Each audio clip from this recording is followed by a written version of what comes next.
What is going on, guys? Jump Change XD here. Hope you're all staying healthy, having a great day. Today is the day we start building the walls to this DIY solar shed. And yeah, it's actually kind of windy and super cloudy out today, but nonetheless, we're gonna see how we could do this. Hopefully I can do it by myself and I don't have any issues trying to pick these things up. But what I'm going to do, as you can see right here, I have laid out the square of the shed and how we're gonna be building this. I just need to build the back wall, stand it up, build the front wall, stand it up, and then what we're gonna do is connect the two walls with some roof joists, right, that I'm going to be kind of doing the same style as the DIY solar pergola. If you guys haven't seen that video, go check it out. I'll leave a link right here. But I'm going to be putting plywood exactly like this on top of it. It's about 3/4 plywood or so, and then we're going to obviously roof it and all that. So it's going to be a legit boxed in, weather tight shed with solar panels on it. Right now, this is the main shed size right here, a little overhung right here, but you guys get the gist, right? Just this nice rectangle. It's about 24 by, I would say, about 11 or so feet, maybe a little bit more. Once I stand the walls up, I'm going to try to angle the 12-footer that I got for the roof. I'm not using this. I actually got 2x10s, if I'm not mistaken, or 2x8s rather.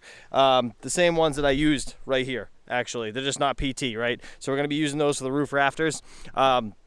Yeah, but once I stand the walls up, I'm going to lay those on top. We're going to get them cut flush to the back and flush to the front. And then I'm going to be doing a additional overhang to the face here to a bunch of 4x4 posts that are going to hold just a beam. And we're going to be a nice railing on the front here and possibly a railing on the right and the left. Some people were saying that railing on the right might be a bad idea because my kids might be out here poking smut behind the shed when they get older, but it's all right. I might end up actually just closing this side in and making it a small closet for like my batteries and some solar stuff to power the shed, which would be kind of cool to charge like batteries and all that shit, right? But nonetheless, let's get to building these walls, and I gotta blow off all this shit that's here. Actually, I think it's gonna be a losing battle today with the wind.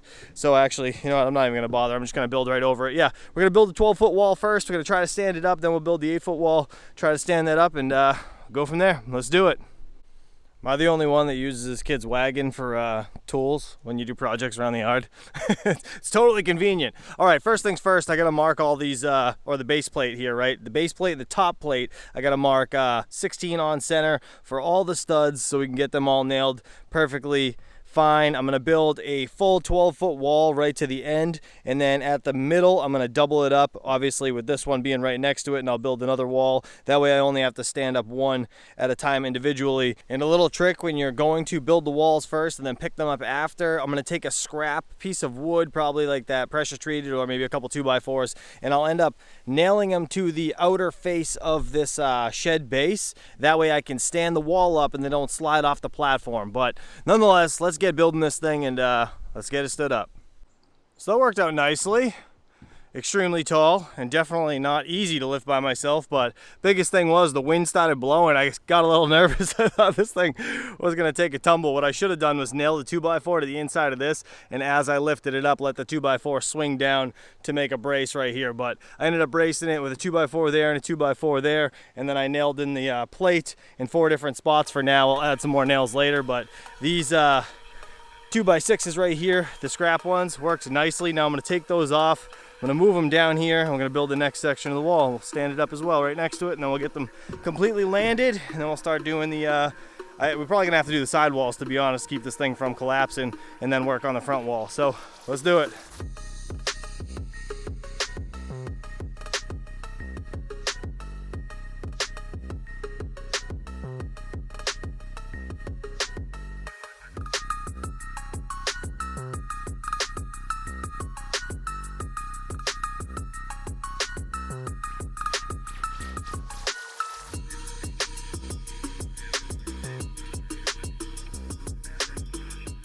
Gosh, it is windy out today. It's terrible. I hope the wind kind of stops, but it's all right. Hard part's done. Everything's secured. I got the, I just got some scrap boards and some new 2x4s actually holding up the wall. And then I just seat clamped those and I nailed the bottom part right here together. So now I gotta go up here on the ladder and shoot a couple nails in here to hold this top together. And then we should be good to start the other walls. Okay, so right here is the 2x6 I'm gonna put down, and I marked it all for the studs, and right here is the 11-foot mark. I'm gonna cut it right here so I can build the face of the shed right there at the 11-foot mark, so I'll have 11 feet inside the actual shed. And yeah, that should work out nicely, because then that way a 12-foot roof joist will reach from top to top. And I'm gonna double up that sill plate. I just don't have enough 2x12s to do that. So yeah, I'm gonna wait on that end, but I'm gonna cut this down to 11 feet, frame up this wall, frame up that wall, get them both stood up, nailed to this one, so I'm not nervous and I don't need all this bracing shit all around it. So let's do it.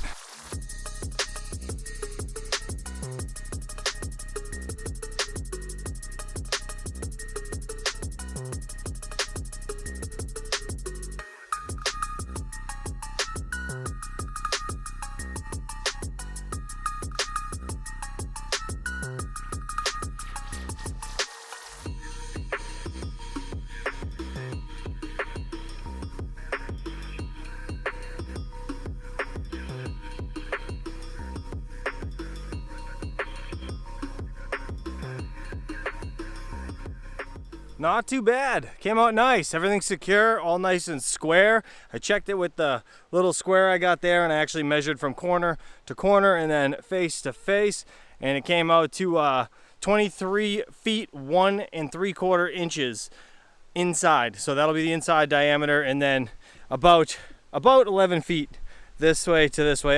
You know what, to be honest, it's probably going to be like 10.5 feet or so with the 2x6 I'm going to put right here. So 2x6 on the face there, giving me 11 feet on the inside, coming over to here.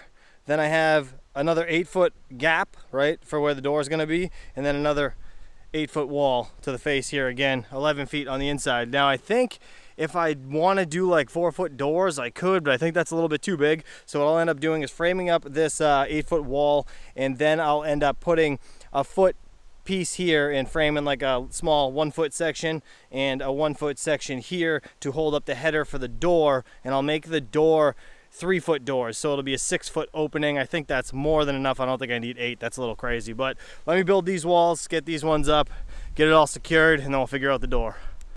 And that's it. That's all she wrote. Just got to frame the door, but I ran out of wood, so I got to go get more, so I can't do that. What I'm actually going to do next is get a 12-footer from the top to the face here, right, the 12-foot wall to the 8-foot wall, and try to figure out the angle so I can make a template and then cut the rest. And obviously I am going to have to put another 2x12 on top of this guy right here and frame up a triangle of some sort after the fact. And obviously the door, like I said, I just need to get more wood for all that stuff. So yeah, this is the only other option I have because I have the wood for the rafters. So let's go grab one and see what we can do. Well, that sucks. We got a pickle. Now you can see the 2x12, right? The 2x8x12 right there. You can see where it ends, like a quarter into this wall, and it's literally like same thing up on that wall, maybe half of that, right? If I took this wall and I put it on the inside here, so it was a little under 11 feet, that's what I actually planned on for that, and I totally forgot. So now I'm gonna have to cut these freaking nails and move this wall over. That's annoying. So that was a pain in the ass, but they're moved, it's done, is what it is. All right, now you can see this 2x8x12 actually reaches now. Let me get up here and I'll show you guys. I gotta stand this thing up on its side, and I gotta get a block on top of that wall and a block on top of this wall and mark the line basically where I need to cut it so it sits flat. And then what I'm gonna do on the back half, I'm not just gonna have it shoot off, I'm gonna actually put another board going down at an angle, but at a later date. That'll be later on, not like a huge deal right now. But yeah, let me get this thing marked up and we'll get it cut. All right, so you can see I took that block and I marked right here, right? Now I have the line a little bit higher. I actually measured it up about a little less than a half an inch, so it'll be right to the corner of this board. And then I had to come down and raise the other side as well, about a half an inch. So I'm gonna lop these two, and then we're gonna throw it up there and see what it looks like and use this as a template. So that fits amazing. Now I just got to replicate it and get a whole bunch of them up here because, yeah, shit needs to get done. Let's do it. All right, so I got 10 cut. We need 10 more. I got them in the garage. I just have to bring them out here, but I'm probably not going to do all those right now. I'm going to jump up and double up that sill plate now because I did get some more 2x6s, right? I actually have two 12s left over, and I bought more 8-footers. So I'm going to put a 12 in the center on the top, and then I'm going to cut an 8-footer in half for the left and the right side. You know what? I'm actually just going to overhang it the whole way because the roof needs to carry over this entire platform anyways. So I'm just going to hang over the double plate, and then I'll build the other wall right up underneath it when the time comes, once I figure out how I'm going to do that. So let me double up that sill. Let's double up actually all of these all the way around, and then we will get the roof rafters on, at least the ones that I cut. And if I have more time before the sun goes down, I'll cut the other 10. But for now, let's just focus on the sill plates. All right, doubled up everything. So I'm gonna throw those up now, and you guys will see those on in 3, 2, 1, bam, all done. This is actually the next morning. I didn't beat the darkness, so I couldn't continue to record, but looks pretty good. I got 9 of them up there right now. And yeah, we have the 10th one again using as a template. And I got all these unloaded and ready to go out of my garage over here, ready to cut. So these are the rest of the joists or whatever beams that I need to put up here.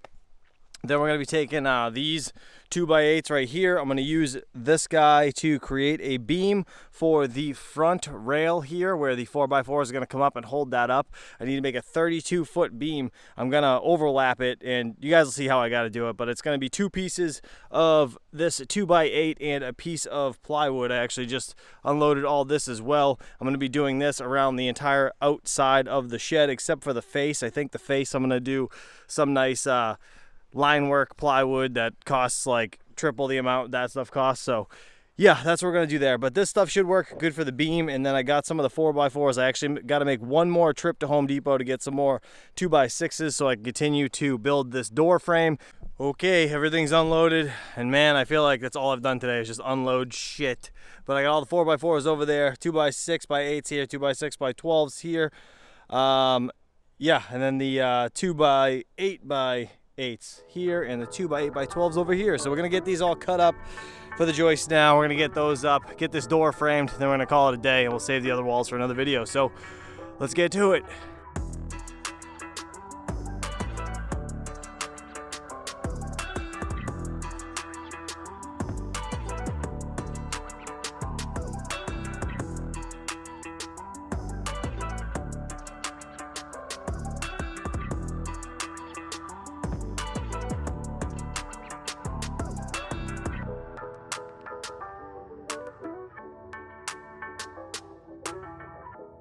And that's all she wrote. This is where we're gonna end this video off. I appreciate you guys hanging out and watching with me. As you can see, I put the door beam in, I got all the joists all on and ready to go. Now I just gotta do this front beam wall here so I can connect that wall to this wall and then make the 3/4 wall around the left and the right side, which I'm gonna bang out in the next video, and then we're probably gonna start plywooding this thing as well. So stay tuned for that. Hopefully you guys appreciated this video. I will catch you guys on the next one. Peace out.